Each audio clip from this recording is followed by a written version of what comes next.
Komanda yoldaşıyla. Emre devam edecek. Sol şartta Revan. Bir tokunuş da var rakibden. Tek başına ileri karşıda Timur. Zərbəsini indirdi ve tilsimi kırar.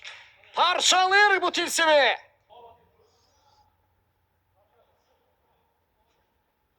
Murat Nifsəliyev. Tural. Kərimdə oynadı. Qapıya baxdı. Aldı düşmədilər. Sola çəkdi. Sağda çəkdi. Hələ də qərar verməyib alsı. Ayağıyla zərbə indirəcək. Qapı qarşısına ötürmə də gəlmişdi ama. Revan istediği kimi tokunuş edilmedi Murat Nifsəliyev.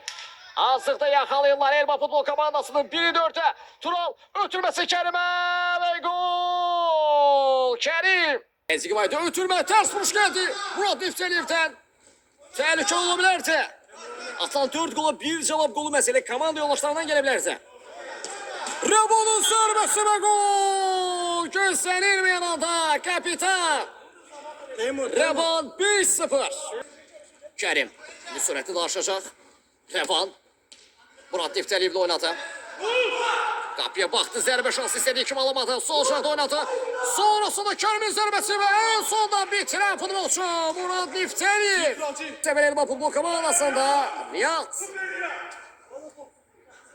Qaydalar çerçevesinde müdahalesini etti. Hiçbir qaydada pozulmadı indi Tural. Hazırda yakalanıp boşluk var. Kapıya karşı zərbə ve Murat Nifsəliyev. Doğru bir ötürmə cəhdi. Murat Nifsəliyev qarşıladı. Zəhmət olsa takip atan.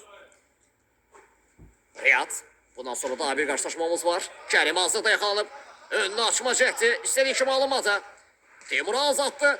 Daha bir zərbə və Revan.